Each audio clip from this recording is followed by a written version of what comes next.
Okay, welcome everyone. Thank you so much for being here today. My name is Salome Garcia. I am the Director of Policy at CEN. I am so excited for you to be joining us today on our Empowering Tomorrow webinar, Powering the Future, a conversation on effective permitting reform and energy reliability. I wanted to just talk a little bit about permitting and siting to sort of lay the groundwork for our conversation today. Permitting and siting is huge. It means almost everything and nothing all at the same time, and it depends on the context. Everything from approving roads, bridges, housing development, pipelines, transmission lines, every single type of generation project. It really is the sort of rule book for how America builds everything. And that's why it matters so much, because it doesn't matter whether we're talking about a transmission line or a manufacturing facility. Permitting determines, can we build it, how fast, how slowly that project moves forward. And that has huge implications for economic development and for livelihoods. So today we're going to be focusing specifically on energy permitting reform because that is an area where we're seeing some of the biggest challenges and some of the biggest opportunities at every level of government. We know that electricity demand is skyrocketing, thank you to things like AI and manufacturing growth and electrification. And our current system is built for the 1970s, which is when permitting really first took front and center of the policy conversation. What used to take 2 years to review might now take 4, 7. We're seeing some complex energy projects take up to 17 years. And a lot of these projects get caught up in what some people call the litigation doom loop, where years of lawsuits delay progress and don't actually make projects any cleaner or safer. That all adds up to higher costs, uncertainty, frustration from stakeholders to industry partners to lawmakers, especially communities that just want jobs, tax revenue, reliable power. So the good news is that there is growing bipartisan momentum to fix this, and we are joined by an excellent array of speakers from different industries because that's the kind of balance that we believe in here at CEN, where we can build faster, cleaner, smarter without sacrificing local voices or environmental responsibility. So thank you so much. We have Kent Chandler from R Street, Colleen Smith from Invenergy, and Sarah Rosa from the American Conservation Coalition. 3 people who have been deep in this work from very different perspectives. I'm not going to bore you by reading their bio. Rather, I'm just going to hand it over to them to introduce themselves as I ask the first question to each panelist. But we're going to talk about what's working, what's not working, and what realistic reforms could actually help states and developers and communities move projects forward. So thank you again so much for being here and for all of the work that you do across the EN network, if you're joining us from the network, and thank you for our partners that are joining us here as well. So let's jump right in. And I'm going to start with you. If you could introduce yourself. And the first question that I have is, as you were about to say, you were a previous commissioner. In your experience as a commissioner, what permitting challenges did you see most often at the state level? And what are some of the practical solutions that work or didn't work in addressing them? Yeah, thanks. Thanks for having me. Yeah, Kit Chandler. I'm a resident senior fellow at the R Street Institute and run the organization's electricity policy. Before coming to R Street, I was a chair and commissioner of the Kentucky Public Service Commission. In Kentucky, in addition to regulating utilities, the 3 commissioners and 3 commissioners sit on what is called a state siting board. Calling it a board is kind of a misnomer. A board is created every time there's a merchant transmission or generation siting project. But the chair of the PSC chairs that entity as well, and all 3 commissioners sit on it, along with a couple of local appointed folks, and a couple of other statewide officials. And so, in addition to seeing the permitting, siting, and certificating regime from the utility side as a commissioner, I dealt with about I don't know, between 30 and 40 projects over my 4 years, 4.5 years at the commission, that were merchant projects that did not have the benefit of eminent domain. And so every one of those projects, whether it was going to be successful or not, required some level of local buy-in at a minimum from participating landowners, right? Folks that willingly signed over a right-of-way, signed over, sold their land, or provided easements for, a prolonged period of time, going upwards of 4 or 5 decades. And so, I think that the success of those projects depended on that legwork up front. And in Kentucky, there's a statewide siting regime, like I said, that runs through the siting board.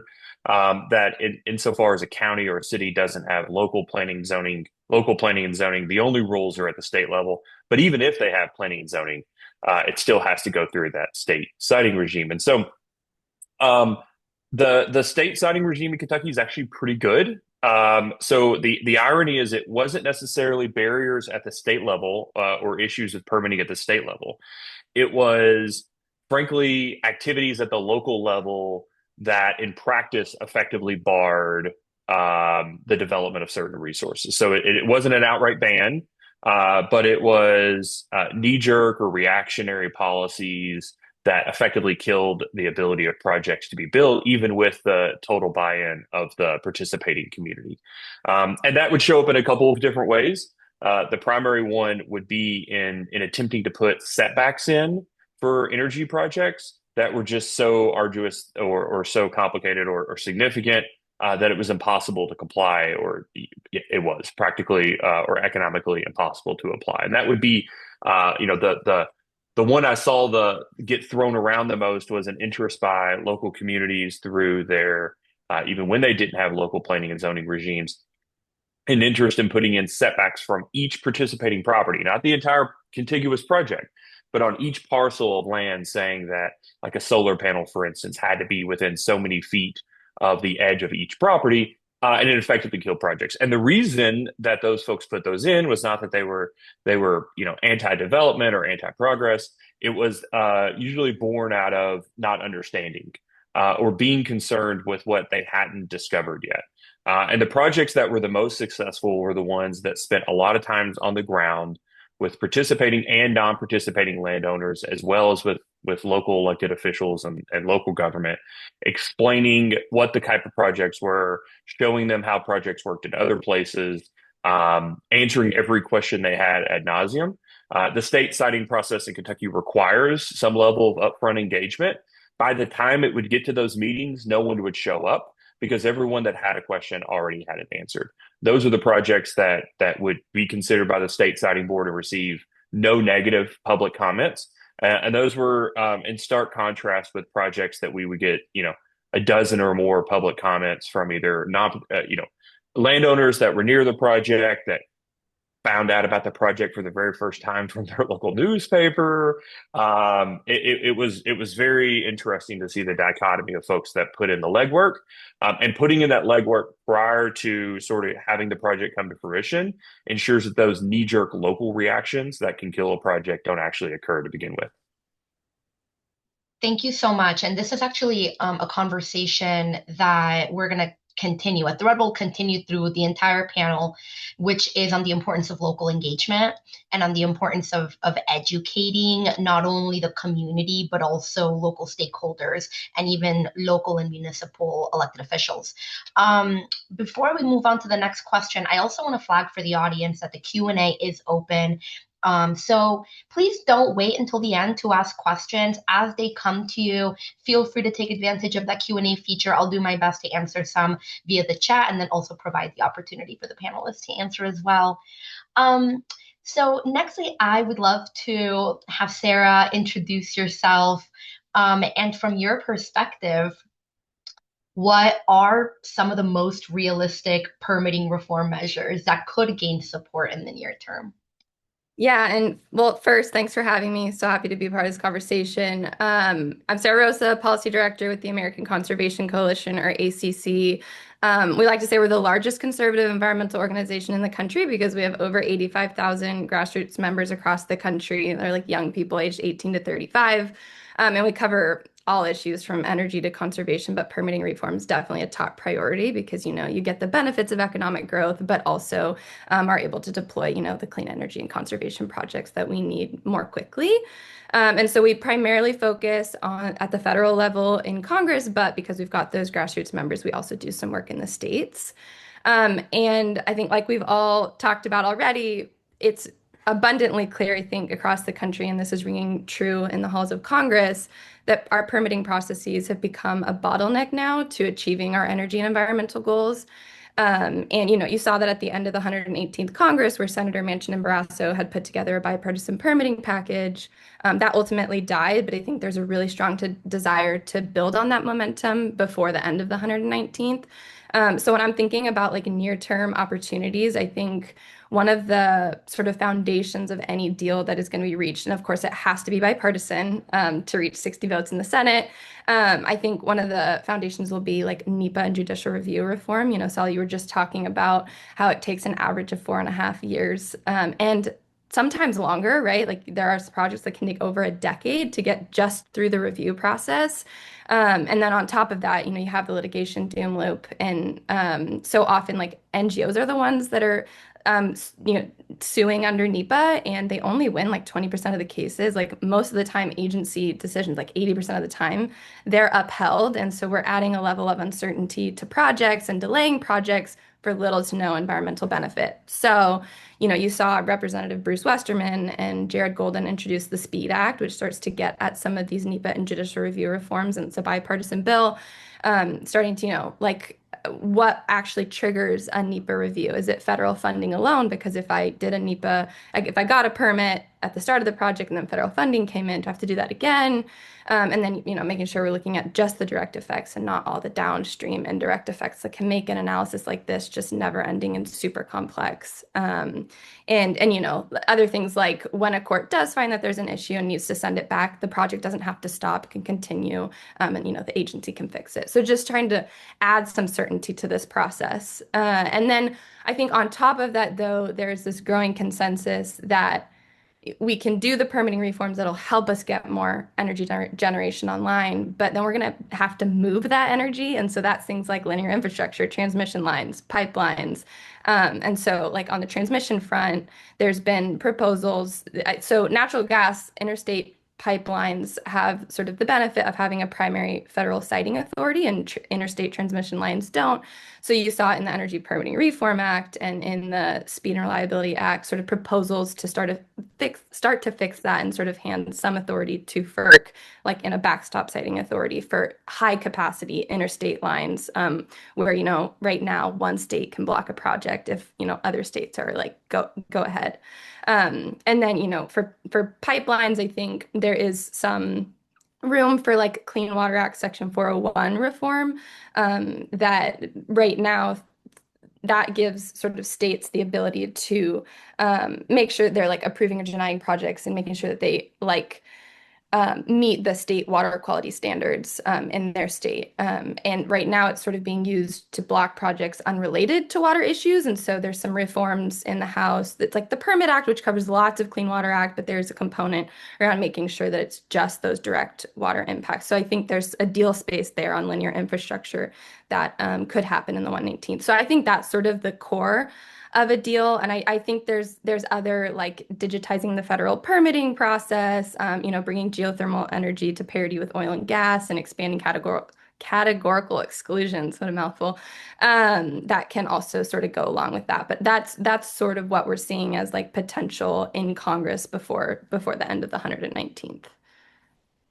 Thank you so much, Sarah. You touched on a lot of interesting points, but you also sort of answered one of the questions in the chat, which is, can we expect NEPA reform to pass by the end of the year or this Congress? And nobody knows, but I love the crystal ball. And so do you want to kind of touch on like, can we expect maybe the Speed Act or maybe some other piece of legislation to make it across the finish line, or what are y'all seeing? And I'll also open up that question if anybody, if Colleen or Ken, do you wanna give the crystal ball a shot yourselves? Yeah, I mean, it's hard to make predictions given the political climate and where we're at right now. But as far as we have heard, like Speed Act will probably be a big component of any package, and that'll be like the vehicle. And so, if a package does pass, I'm assuming that there will be some component of that. I don't know if it's the whole thing or parts, but that's what we're hearing. Yeah, I agree with that. Yeah, And I thank learned a you. long time ago not to make a bet on what Congress will or will not do. And I like to live by that principle. But I will say it does make sense, right, in delivering the administration's message of American energy dominance. This is about getting steel in the ground and infrastructure and being able to provide reliable, affordable energy solutions. And that's a bipartisan issue that I think even this Congress can find a way to take up. Thank you so much. Yeah, I always like to guess because I find it fun. But after 3 weeks of being wrong on when I think the government's gonna stop shutting down, I'm getting kicked around a little bit. So I think I'm gonna follow that rule myself, Colleen. And just to answer one of the questions in the chat, yes, this recording of the webinar can be made available. Abigail, thank you so much for asking. So we will make sure that you get that. And Alex, I promise I will get to your question, but I do actually think that our next panelist is going to answer some of that. So thank you so much, Colleen, for joining us. If you could introduce yourself. And also, from your perspective, can you talk a little bit about how developers work alongside state legislators and local constituencies to help deploy that critical infrastructure? Yeah, of course. And thanks so much for having me. Colleen Smith, Vice President of Government Affairs for Invenergy. For folks who are not familiar with Invenergy, we're the largest privately held developer of clean energy solutions globally. And as a developer, owner, and operator that's been in this space for over 20 years, having developed over 30 gigawatts of projects, I think we're very aware of a lot of the lessons that we've learned and that Kent touched on earlier. So, permitting means a lot of things, and to the point you made previously, Salo, and is it the federal permits and the relationship building that's essential there, and getting close with staff? Is it state permits, whether that's a decommissioning permit or anything with stormwater? And then is it really the broader certificate of building a project? And Invenergy develops natural gas, wind, solar, storage, transmission, offshore wind. So we've seen all kinds of permits across all kinds of technologies, and certainly all of them have challenges. Engagement with local and state decision makers is critical. And I'm an early and often approach kind of gal. And so when I think about why we've been successful, it's in part because Invenergy knows what it's like to be in a community for 30, 40 years. We have one of our flagship facilities in Illinois that's wind and solar and storage. We developed that project and we own it, we operate it, and our local technicians are from the community, and we've been there, right? Now for 15 plus years. Sponsoring local baseball games and being a known entity, that takes time. And I think an understanding that the commitment and the promises that we make early in the process, we have to continue to see and follow through. It's not just about developing a project and getting that initial permit. It's what does it look like during the construction phase? How are we making sure that we're continuously communicating with those landowners who are going to have questions as they see landscape change? And that is a substantial change for rural communities. And then how are we continuing to maintain those relationships throughout the project's operational life is going to be essential for the success of the industry in the long term. I think from a participating landowner perspective, and Kent touched on this, right? We are working on the renewable side with individuals who are voluntarily leasing their land, whether that's a solar pension or to keep their farms and their families for generations to come.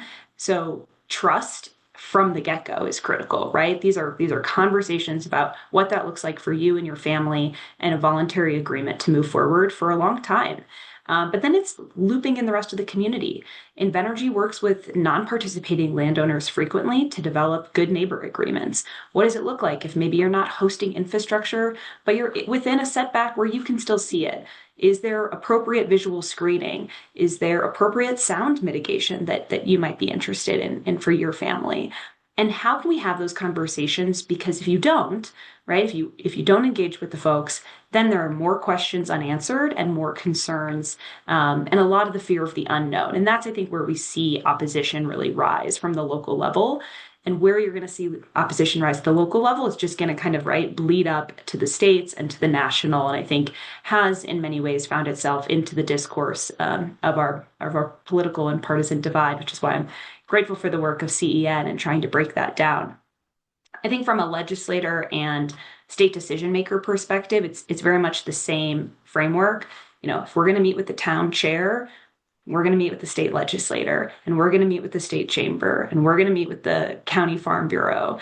And we need to make sure that everyone who has an invested interest in that community knows what it means for us to be invested in that community, because these are substantial investments.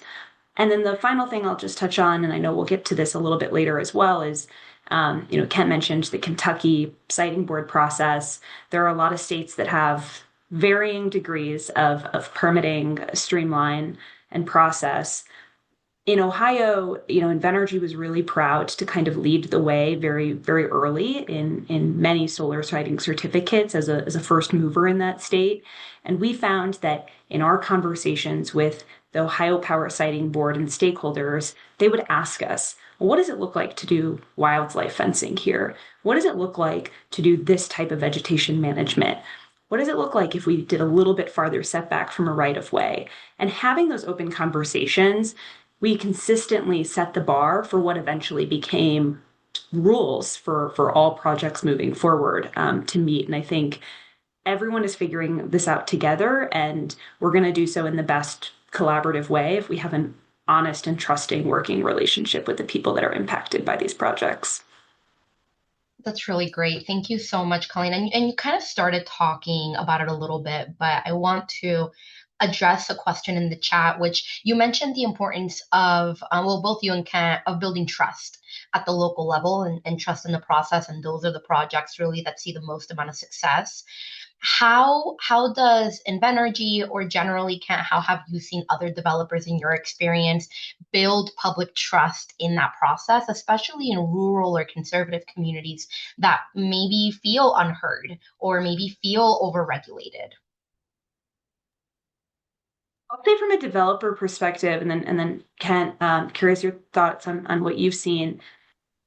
In a lot of these processes, especially at the state siting certificate level, but certainly at the local level where there are permit hearing requirements, there's requirements that we engage with communities, right? Time and time and time again. And the more that we can show the level of dialogue that we've had and the steps we've taken to mitigate concerns, the better chance we are at getting a permit, right? Just from a developer perspective. But again, I mentioned that we're going to be in this community. We don't want rocky relationships with folks. We go in, and these are kitchen table conversations. So to your point of how do you build trust? By being authentic, right? By understanding and meeting people where they are. Some folks, I think, are going to have concerns that can be mitigated. We had a project once that was across 3 townships, and one of the townships was in the middle of redeveloping a comprehensive land use plan and really wanted to save a portion of this land for an upgrade to their water treatment plant. We amended our project configuration. That's not always possible, right? But heard that feedback, looked at what we could do, and then made a modification. We're not always going to be able to make sure that someone can't see a wind turbine. It's going to be difficult. But are they, again, do they not want to see a solar panel? Is there vegetative screening options? So I think just being very clear on on trying to find a way to say yes. If you're always saying no, if you're always telling people this is just what it is, then that's not a place to have an authentic relationship and partnership. And then I think we just want to show up in the community. Again, we're going to be at your 4-H fair. We're going to be sponsoring events and having office hours, right? We often have local offices where people can come in and ask questions. We just need to be visible and transparent, I think, to get through that process. And that includes that early engagement with decision makers, like the folks that Kent has worked very extensively with. But yeah, Kent, curious your thoughts on that. Yeah, a couple of things. The first is have a transparent process, and that can mean a lot of different things. So, Colleen walked through kind of the distinctions between things that ordinarily just get thrown into the big permitting bucket, but it could be, citing certificates, building certificates, permits, and so transparency means something different when we're talking about all of those different types of approvals. But that could be, states moving to, digitizing permitting, permits to environmental agencies and making it obvious and apparent to anybody that wants to view the database of who, where, what's being requested at any given time. And that means something different for like a statewide merchant transmission or generation siting process, like having an open, transparent meeting, making it easy for folks to interact with the agency that's making the decision to be able to provide their input. One of the things that we did often, we always had an evidentiary hearing at Kentucky has always had an evidentiary hearing for almost every single merchant siting project for the last 15 years.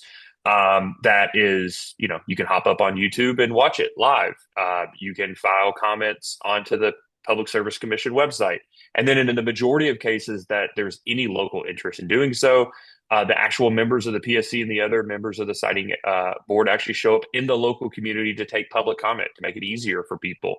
So providing transparency to it, setting forth an objective standard and making sure it's obvious what the standard is, right? Making sure that there isn't an ability for folks to make arbitrary decisions, I think really provides people, sort of some confidence in the process.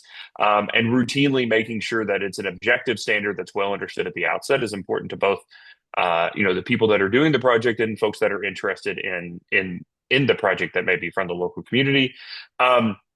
And then the other one, and I think that this is one of the things I can't take credit for because it was done in Kentucky more than 20 years ago, that Kentucky has done a good job of, which is making the success of the project in actually getting the permit based at least in part on the degree to which the project developer engaged the local community. That you put in there certain obligations for local engagement prior to bringing the permit.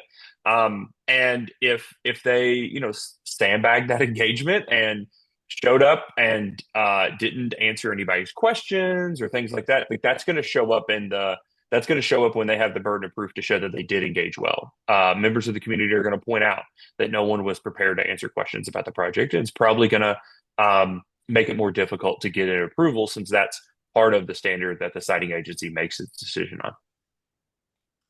Yeah, and also Kent, in the central area, the heartland of the country where I spend most of my time focused, Kentucky was such a first leader in that, but we've seen Ohio, Wisconsin, Michigan, right? A lot of states where you have to get permits issue that same kind of public engagement emphasis, which I think is so critical as we again see the penetration of more renewables in all of these communities. And I think one of the other questions that was in the chat that I think you both sort of touched on was we've talked a lot about how developers can build trust very early in the process. But we've also talked a little bit about how policymakers, through transparency and clarifying what the process and requirements are, can build that trust. We have a hyper-specific question, which is, Joy asks, my county supervisors have capped acreage on what can have utility scale solar, which I think is something that many of us can be familiar with across the country. So if the county is majority Republican, so is the Board of Supervisors.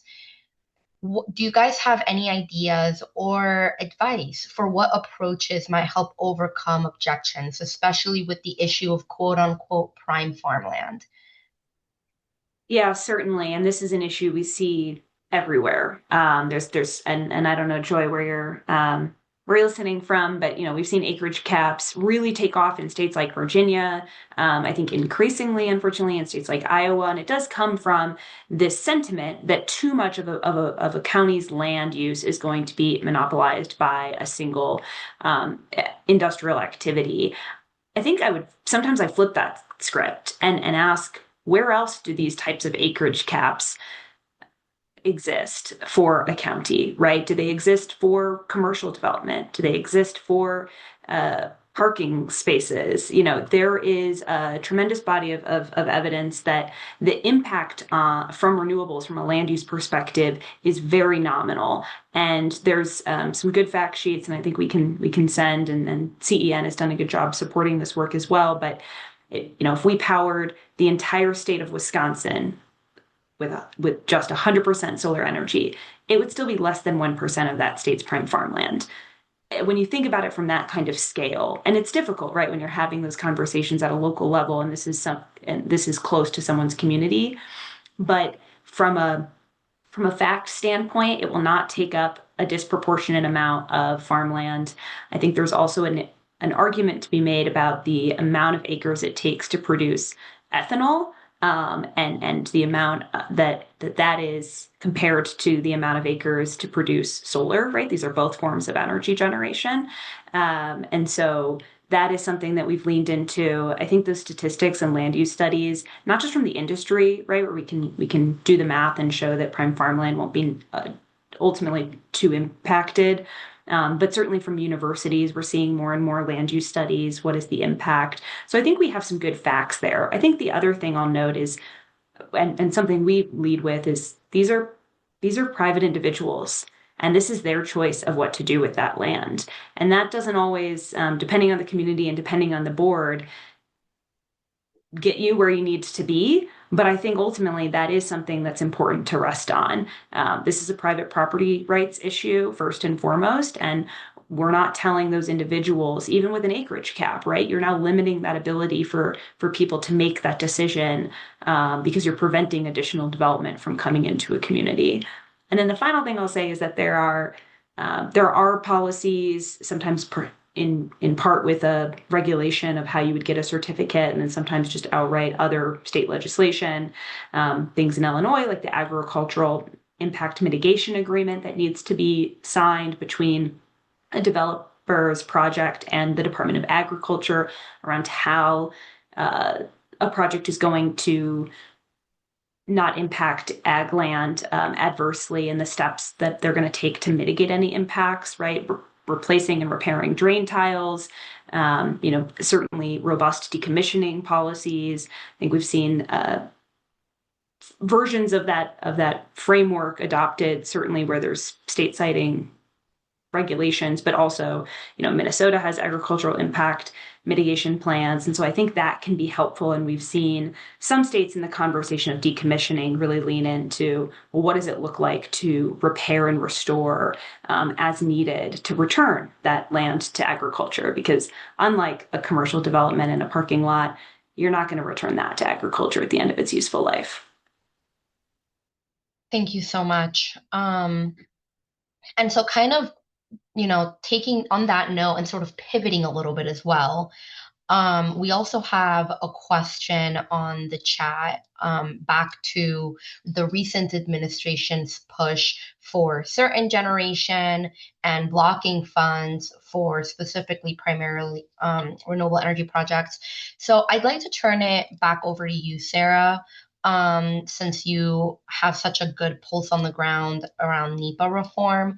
But in addition to that, can you also talk about any opportunities at the state level to complement federal efforts? Yeah, and I think I see the question about NEPA, and I think I'm understanding. Like, one of the conversations that we're actively having is that, Democrats are wary to come to the table given some of the administrative actions. And so how do we change course? I think it's that we legislate and Congress comes together, puts together a package and makes sure that it's tech neutral, it's for all projects. And I think there are definitely ongoing conversations about how do we add that into any deal to make sure that, when we do this permitting reform, it's tech neutral, it's for all of the above, and it doesn't pick, favorites. At the state level, I think it's I'm going to say when we do get federal permitting reform, which I hope we do by the end of the 119th, we're going to remove that federal bottleneck. And then if we don't do reform at the state level, that could be the next bottleneck, right? Like you're going to have a streamlined federal process and then you might butt up against some state processes. And so I think one of the biggest opportunities there, and honestly, like building on what Kent and Colleen talked about, is adding transparency at the state level. So Virginia in 2022, like their Department of Environmental Quality, like embarked on this project of fully creating an online dashboard to show every permit application that was under consideration. And really the purpose was like twofold. One was so that when, the public could see, but also like applicants could see, where is my permit at? Where is it being held up?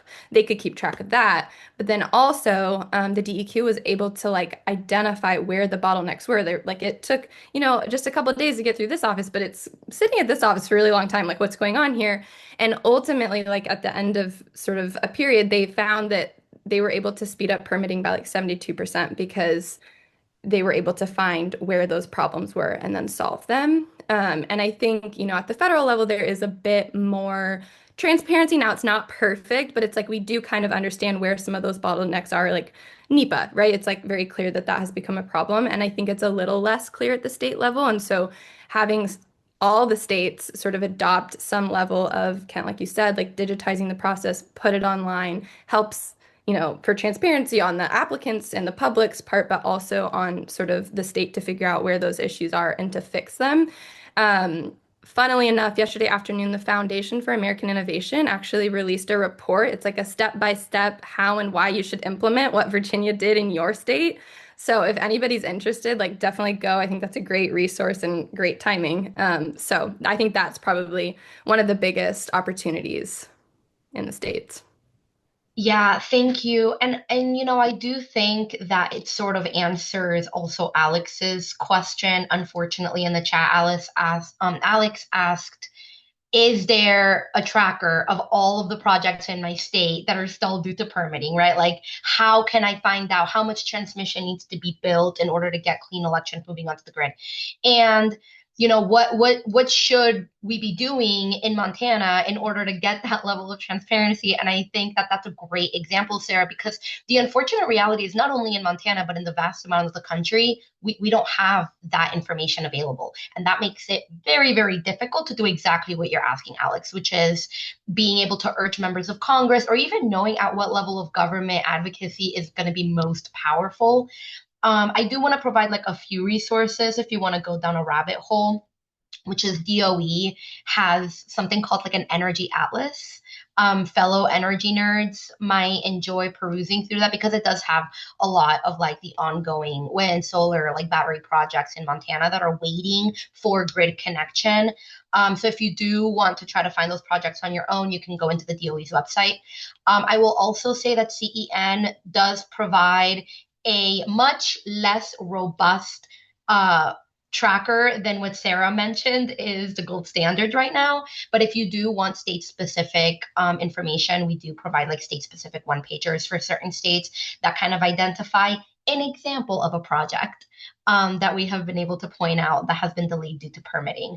But I wish I had a better answer, Alex. I hope that we get to that place soon because as Sarah mentioned, it would definitely be a game changer. Now I want to, go back, Kent. We've spoken about this a lot. You mentioned it at the beginning of your remarks. From the sort of regulator's perspective, how are developers executing projects in ways that speed up the process, bring very measurable benefits to local communities, jobs, tax revenues, etc. Can you talk a little bit more about what developers can do to sort of speed things up? Yeah, what they can do and what they can't do, or what they shouldn't do, but sometimes do. So the first is, and I guess this is the primary thing, but to be very honest, open, and transparent about what those benefits actually are. I can't tell you how many times that folks would cite a number that just the crowd of local folks did not believe because it was unbelievable to a person like myself who had seen a number of these projects to come through, right? And so it has to be concrete and it has to be believable when folks are coming in to develop projects and claiming local benefits.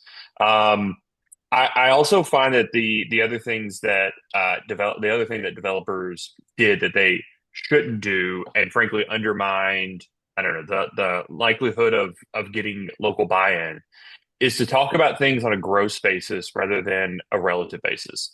And this has actually turned out to be something that has backfired in a way similar to the comment made about Virginia earlier and an interest in protecting prime farmland. Is only talking about net gross economic benefits ignores that there are net costs, that there are additional, cost to the local community in terms of local services, and there needs to be an honest conversation about what contribution these facilities will make to offset those costs.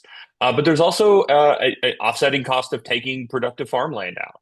And if developers are only talking about their gross benefits, they leave open the question of what the net costs of that development are. Now, if they're convinced that they are going to bring a lot more net economic benefit by converting farmland to some sort of other development, then great. But they need to show folks the numbers so that that outstanding question isn't lingering in the community's head, and frankly undermines the efficacy of the project in their mind, because that actually matters. And I routinely would cross-examine experts from developers when they would say, look, this is going to bring X number of jobs and X millions of dollars a year in benefits. I'd say, well, did you take into account the fact that folks currently farm that land and buy local seed and do these things? They say no, because I wanted to, one of the experts said, but the developer told me not to model that as a net cost, right? That is going to, over time, or even in individual projects, erode the buy-in that you need at the local level to make development sustainable. You might get a singular project done, but the next time you come to that community, or the next organization that comes to that community wanting to do a similar development, the answer is going to be very different because they're going to feel like they've been burned. And so being very open and transparent about things is imperative to having sustainable development across industries, but certainly in the energy industry. The other thing that happened in Kentucky was being able to how do I say this? Being able to focus development on brownfield locations when you're able. It increased the upfront development cost, but it actually made projects a lot easier to get done at the local level. And so, in a place like Kentucky that has a lot of former coal mines, for instance, and things like that aren't going to be used for other things, putting development there was great, and the land was a lot cheaper. And then developers were able to use the money they didn't spend on land, for instance, to ensure that the local community was taken care of. And one thing that is available in Kentucky, and I don't know how much it is in other states, but using things like industrial revenue bonds that the counties or cities have, that are able to allow you to use to work in partnership with that local community to be able to use that financing. The savings from the local financing then get passed on to the local community. And so I'm aware of a project in Eastern Kentucky that's a brownfield on a former coal mine that is going to end up giving like $1.5 million to the local school and the local county government, and effectively payment in lieu of taxes. And that is huge to a county where the war on poverty was literally launched decades ago, that needs the extra $1.5 million and isn't currently using that land for anything. So being smart about how you partner with the local community, I think, can go a long way in ensuring that you're able to get development done, you're able to get it done in a productive way, and you're able to add megawatts and megawatt hours to the grid. Wow, thank you so much. Oh, sorry, Colleen, go for it. Yeah, I think Ken just touched on a couple really important things, and on economic impact, right? That is something I think the industry tries to quantify, right? Both in the development of projects and then those existing operational projects. I know American Clean Power has done some really good reporting that has shown in places like Illinois, in places like Iowa, right, where there has been decades of wind development, most notably, how much property taxes have some of those counties received? There are counties receiving 40% of their annual budget from revenues of clean energy projects. That's building new schools, right? We're past here's some more books. I mean, this can be transformational funding. And so in addition to property taxes, some of the things Kent raised, whether that's a payment in lieu of taxes, whether it's something on an industrial development bond, which a few other states have. Developers will often just go to counties and try to develop economic development or joint development agreements to say, okay, if you're worried about the cost, X is going to put on your staff and your administration or your county. Maybe it's road use, right? Well, how do we mitigate that? And so I think that's a conversation that again needs to happen early. I will say I always balk sometimes about, well, can't we just put these not on farmland? Because I think right now, if there's one thing that's true, it's that we need energy. And I'm a big every available electron person. And so we can't just put these facilities, I know that's not what you're saying, Kent, but on brownfields and coal fields, right? We do need to find opportunities to site projects there. They are going to be more expensive. It's really difficult to put steel in the ground of what used to be a coal mine, and is going to have subsidence and the risk that's associated with that. But there have been programs in Virginia, programs in Ohio, some other states that have looked at how can you create incentives to help mitigate some of those costs. And I think that does help. But I get a question all the time, sometimes in communities, and it's, well, can you just put these things like on top of parking lots? And maybe you can if it's a community solar, but a lot of the projects Invenergy's building are going to be 2,600 acres, 4,000 acres. I mean, these are substantial amounts of land that cannot solely be cited on the amount of available remediated land that we have. I love that answer too, because it's really future, looking at the future, looking at what additional creative solutions are we going to need to lean into in order to get the kind of energy that we need to on the grid and build the kind of infrastructure that we need to be building.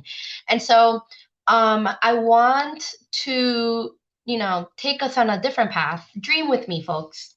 I would love to ask a question to the entire panel before we continue to move into Q&A. And that is, if you had a magic wand, right? If permitting reform was done exactly right, best case scenario, what would success look like 5 to 10 years from now for consumers, but also for businesses and for communities? And Sarah, I'll start with you.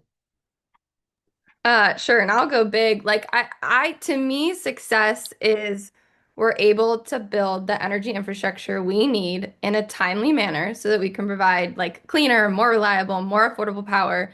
And I think the caveat there is that we're also maintaining our world-leading environmental standards. Like I think some people hear permitting reform and assume we're just going to cut corners or we're just going to do away with bedrock environmental laws. And I think like in reality, we need to like update these laws to meet the environmental challenges that we're facing today, which require us to build. And so my whole thing is like, we're Americans. I think we can do both. I think we can build faster and uphold our environmental standards. So that's what I think like success would be in 5 to 10 years. We're able to do both.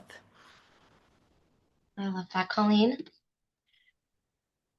Good question. Some days I feel very pessimistic about what we're going to see 5 years from now, but overall, I think it's a moment of growth for the industry. And I'm speaking again from Invenergy, and we're building pretty much everything and trying to meet the moment. So I think in 5 years, what is most essential for investment and for these projects to come online is predictable regulatory and policy environments. And that extends beyond just permitting, certainly. But for the context of this conversation, I'd say that there's, especially in states where we can see more growth, we need to know that the rug isn't going to be pulled out from under us in the middle of a process, and that we can start messaging and working with communities and states and federal decision makers to see that the right answer to meeting load growth in a way that keeps our electric grid reliable and affordable is to bring energy generation online. And that I hope we meet in the next 5 years, because some of the signals from NERC this week have once again stated that to not do this is going to have real dire consequences. Definitely. And Kent, what's your pie in the sky best case scenario? Yeah, I don't know. Maybe NERC doesn't always scare me near as much because it feels like it's their job to sometimes be the be the ones that are ringing the this time and now the five alarm fire bells. But I think I think maybe not big or maybe not small. I think maybe I'm thinking medium on this, and I'm also thinking process wise that if we could just get to a place where there are either statewide, and preferably statewide backstops to ensure against the arbitrary use of of the ability to say no. That the preference should be for yes, and how, as opposed to just no, because some answers aren't, some questions aren't answered. And so, whether that's having statewide permitting regimes, ensuring that they have objective measures and standardized, transparent processes, or whether it's having backstop regimes. I think like Maryland kind of has a backstop regime for larger scale generation where if the locals make a certain decision, it can be appealed to a statewide entity that then has a separate process. But this proliferation of local siting restrictions is not helping anybody, especially given the impending or current increase in electricity demand. And so I would just take durable, objective, and non-arbitrary processes as a win, and then that certainly respect property rights, and then let the chips fall as they may once people want to start competing and putting projects forward. Yeah. Thank you so much. And, unfortunately, to answer one of the questions in the chat, there is a lot of misinformation right now, out in every level of government, right? And I think that one of the things that not only CEN, but all types of industry partners and stakeholders, as you've been hearing, the theme in today's webinar is with education and engagement at the local level, especially in rural communities, especially in conservative areas, but really across the political spectrum.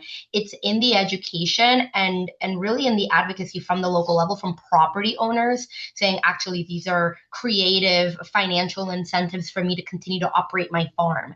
Anywhere from that to communities saying, well, we really do need the additional investment in our local community to be able to update our roads and hire more teachers. It's advocacy at that level that is going to resonate the most and really cut through a lot of the misinformation that we are hearing across the country. Can I change my answer? Yeah. I do. Success would be depoliticizing and making energy nonpartisan. Yeah. There's absolutely no reason. Megawatts don't have a color to them, and they don't have a bin to them. Neither do, well, megawatts don't really exist. Megawatt hours don't have a color to them. They don't vote. We've got to find a way to move infrastructure and energy away from a partisan framing, and I think that is going to give all industry the sort of certainty that many of them are yearning for. Yes. Oh, I could not agree with that more. And we say the same thing about transmission all the time too, in terms of like you don't build transmission generation specific. You can't just say this line is only moving solar and that line is only moving natural gas. So I think, not that I asked myself that question, but if I had a pie in the sky, it would definitely be to frame transmission as something that is truly generation unbiased and having an all of the above approach be exactly that. It's an all of the above approach. Okay, so we're down to our last 5 minutes. And so I do want to get to at least a couple of other questions in the chat. And I think, Sarah, you might be best fit to answer this. I can also give it a shot. But who are some of the clean energy permitting reform champions? And again, like clean energy permitting reform or like just permitting reform, I think is probably the same thing. Who are some of those conservatives in Congress that y'all work with? Yeah, and I might stick with clean energy because I think Representative Bruce Westerman, like he has doubled down that like when we do permitting reform, this is for every energy source. We're not picking winners and losers. And like that includes solar and wind and, geothermal and natural gas and right, all of them. And I think we've seen a similar thing from Senator Capito and Senator Curtis saying the same thing. Like when we do permitting reform, it is for all of the above. We're not picking winners and losers. It's going to be tech neutral. So I think there definitely are champions that are like championing clean energy permitting reform, but like all of the above, right? Like it's not just clean, it's all. So maybe that sort of gets at the clean component of the permitting reform question. Love that. Thank you. And we're gonna need a robust coalition if we're ever going to depoliticize this topic. I'll answer one last question in the chat, and that's Kent. What is the likelihood that in the next 5 years we can build the sort of robust coalition that we need? And I'll actually open that up to the rest of the panel too, because I feel like we're all coming from different industries. Yeah, I don't know that I'd handicap it, but I would say that nothing forces change more than necessity. And so, if we're really looking at affordability concerns going forward or reliability concerns going forward, I think that sort of not having the luxury of having to sort of pick silly sides and things that don't actually matter on a partisan or small p political basis. I think, sort of not having that luxury and being forced to come to the table and do something to address our sort of mutual issues, I think probably increases the likelihood that we hopefully depoliticize energy and infrastructure. Does anyone else want to give it a shot? Yeah, I mean, I think Kent, of course, covered that well. I think you're seeing that. I'll give a nod to some of the governors in PJM, right? I mean, I think there's multiple bipartisan forums where regulators are getting together to ask questions, and they may not all have the exact ideal solution, but I think the fact that recognizing what the problem is and agreeing on that and then trying to find opportunities for working together on where there is bipartisan opportunity. Also say Ohio passed a unanimous energy bill this year that talked about tech agnostic permitting streamlines, right? In addition to some other critical measures. So I think I'll be optimistic. There are ways in which I think everyone can work together and we can start to move away from that partisan challenge that Kent raised that is kind of an existential threat for the industry. But I'm a big also believer in like facts and figures aren't going to change hearts and minds, right? Like we need to be always building these relationships. Again, the work of CEN, going in deep, doing candidate education, right? Like working with people before we have an ask, before we get to that crisis moment, before there's a bill moving through Congress or a state legislature. I think we really need to be having more conversations and building those relationships and building that trust at all levels every single day. And that's what's going to keep the people on this call busy for the foreseeable future. Thank you so much. Somehow it is 11:59. And so thank you, everyone. Thank you to our really incredible panel. The last note, is there a public view of the Energy Atlas? Yes, it is. Please send us an email and I will make sure to get you that.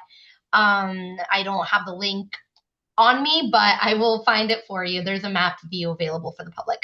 But thank you so much for joining us on today's webinar, and the webinar recording will be sent to all the attendees and registrants in approximately about a week. But if you don't get it, just let us know. Thank you, everyone. Have a great day.